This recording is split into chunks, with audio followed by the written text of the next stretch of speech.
नमस्कार दोस्तों, स्वागत है किरण की कहानी में।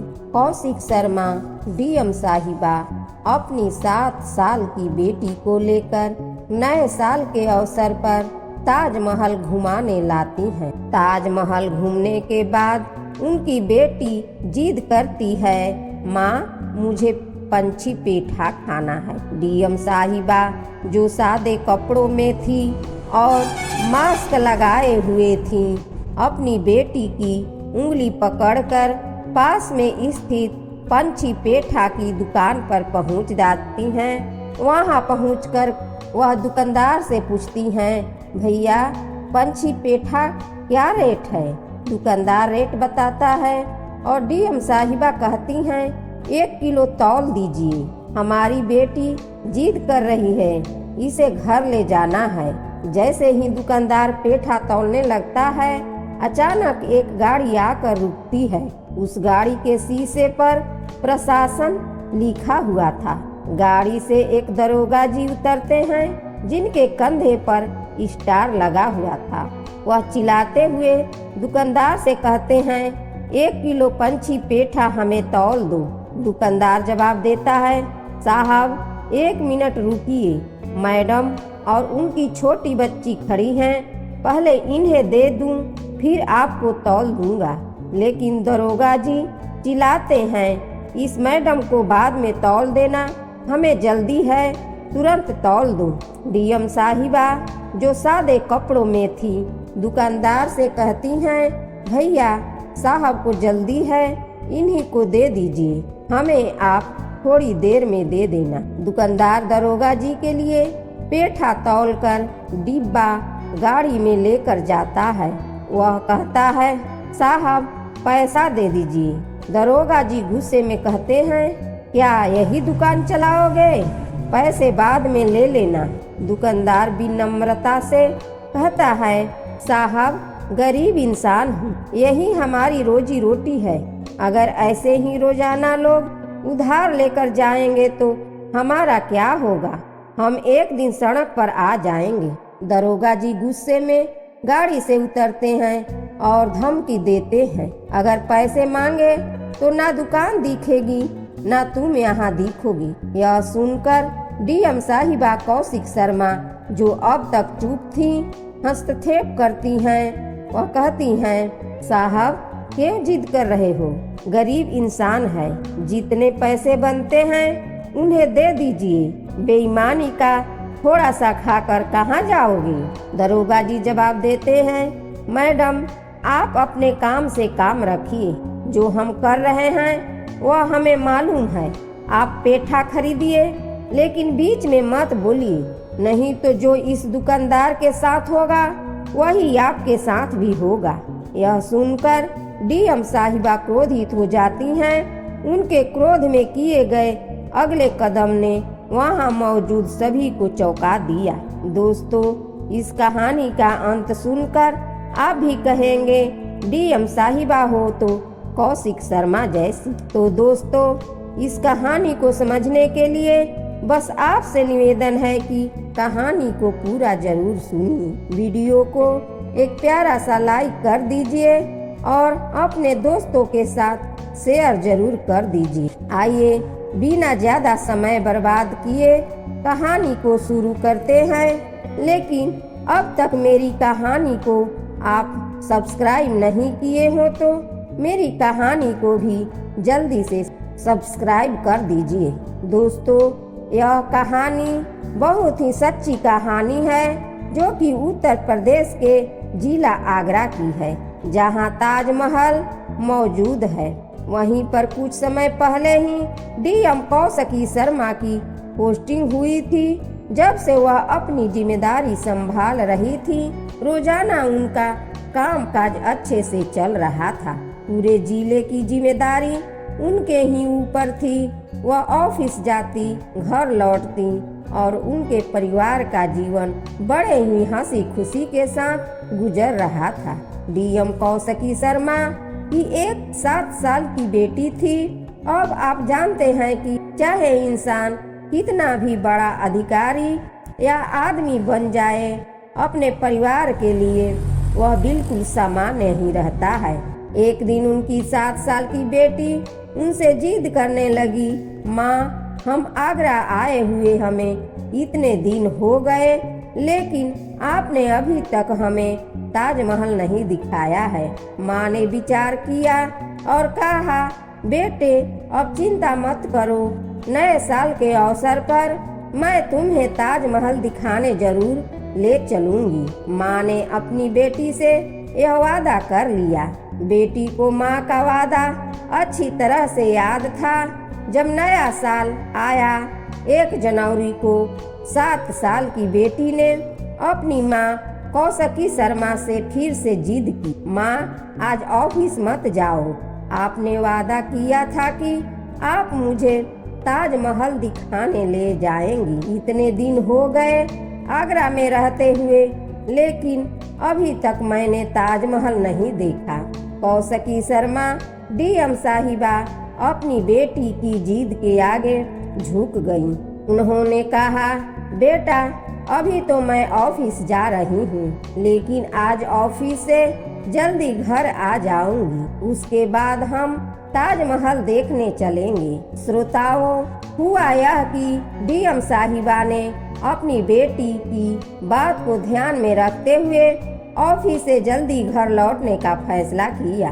घर पहुंचकर उन्होंने अपनी बेटी से कहा, बेटी, अब चिंता मत करो, तैयार हो जाओ, कपड़े पहन लो, आज हम ताजमहल देखने चलेंगे। डीएम साहिबा ने विचार किया कि रोजाना वह सरकारी गाड़ी से चलती हैं और उनके साथ बॉडीगार्ड होते हैं, लेकिन आज वह अपने परिवार के साथ साधारण तरीके से जीना चाहती थी। उन्होंने न तो सरकारी गाड़ी ली, न कोई अंगरक्षक लिया।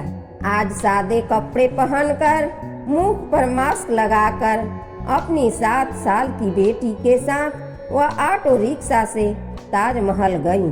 डीएम साहिबा अपनी बेटी को लेकर ताजमहल की खूबसूरती दिखा रही थी।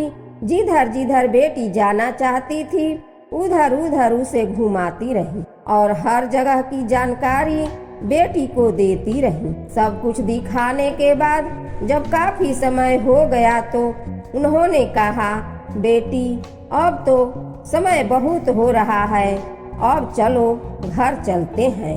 उनकी 7 साल की बेटी ने कहा, ठीक है माँ, चलिए।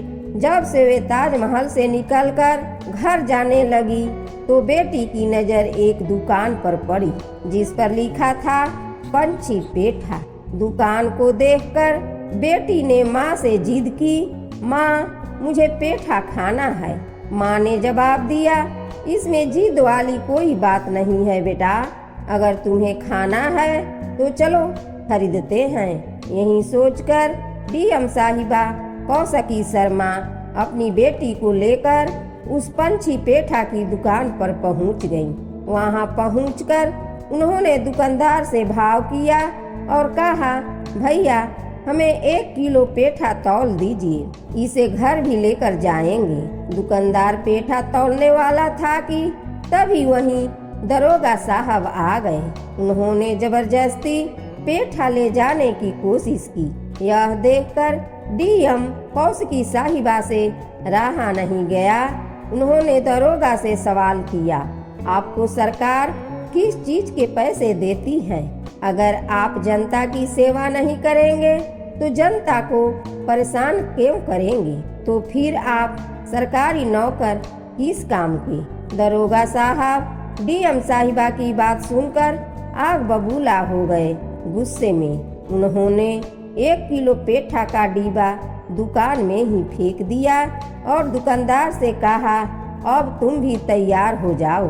फिर डीएम साहिबा कौशिकी शर्मा की तरफ देखकर बोले, और मैडम, आप भी तैयार हो जाइए, आपने मुझसे बदतमीजी की है और इस दुकानदार ने भी। अब हम दिखाएंगे कि एक पुलिस वाले से उलझने का मतलब क्या होता है। डीएम साहिबा ने भी मन बना लिया कि अब कुछ न कुछ करना पड़ेगा, लेकिन दरोगा को यह नहीं पता था कि यह महिला डीएम है। इसके बाद दरोगा ने तुरंत थाने पर फोन कर एक गाड़ी मंगाई। गाड़ी में कुछ पुलिस वाले आए, जिसमें एक बुजुर्ग कांस्टेबल भी थे। उस बुजुर्ग कांस्टेबल ने दरोगा को समझाने की कोशिश की कि छोटी छोटी बातों पर किसी को परेशान नहीं करते। डीएम साहिबा कौशिकी शर्मा खड़ी खड़ी यह सब सुन रही थी, लेकिन दरोगा साहब ने किसी की नहीं सुनी। उन्होंने डीएम साहिबा, उनकी 7 साल की बेटी और दुकानदार को गाड़ी में बैठाकर थाने ले जाने का आदेश दे दिया। थाने पहुंचने के बाद दुकानदार और डीएम साहिबा खड़े थे और कार्रवाई शुरू हो गई। डीएम साहिबा ने सोचा, अब कब तक इंतजार करेंगे, अब तो हमें कुछ न कुछ करना ही होगा। इधर कौशिकी शर्मा जो डीएम साहिबा थी, उनके पास उनकी सुरक्षा टीम के बार बार फोन आ रहे थे। वे पूछ रहे थे, आप कहाँ हैं, अभी तक क्यों नहीं आई, हम आपके पास आ रहे हैं। डीएम साहिबा ने कोशिश की कि उन्हें कुछ न बताएं, लेकिन जब लगा कि बात अब ऐसे नहीं संभलेगी, तो उन्होंने तुरंत अपनी सुरक्षा टीम को फोन किया और बताया, इस थाने में आकर सरकारी गाड़ी लेकर आइए। जैसे ही सुरक्षा टीम को यह सूचना मिली, वे तुरंत डीएम साहिबा की गाड़ी लेकर थाने के सामने पहुंचे। गाड़ी थाने के सामने रुकते ही वहां मौजूद सभी लोग चौंक गए। वे सोचने लगे कि डीएम साहिबा की गाड़ी थाने के सामने क्यों रुकी और क्या मामला है। गाड़ी से डीएम साहिबा नहीं उतरी, बल्कि उनके अंगरक्षक उतरे। उन्होंने तुरंत उस जगह का रुख किया जहां कौशिकी शर्मा सादा कपड़ों में और चेहरे पर मास्क लगाए खड़ी थी। अंगरक्षकों ने के आते ही उन्हें सैल्यूट किया और कहा, मैडम दिक्कत क्या है। यह देखकर दरोगा साहब जो डीएम साहिबा को पकड़कर थाने ले आए थे और हवालात में बंद करने की धमकी दे रहे थे, वो हक्का बक्का रह गए। उन्हें और थाने की बाकी कर्मचारियों को तुरंत समझ में आ गया कि उन्होंने बड़ी गलती कर दी है। दरोगा ने हाथ जोड़कर विनती करते हुए कहा, मैडम माफ कर दीजिए, हमने आपको नहीं पहचाना। वही पंछी पेठा का दुकानदार खड़ा खड़ा यह सब देख रहा था। उसने सोचा, अब बात पेठा की कहाँ हो रही है, बात तो बहुत आगे बढ़ चुकी है। डीएम साहिबा ने तुरंत अपना मास्क उतार दिया और पूछा, अब तो पहचान लिया होगा।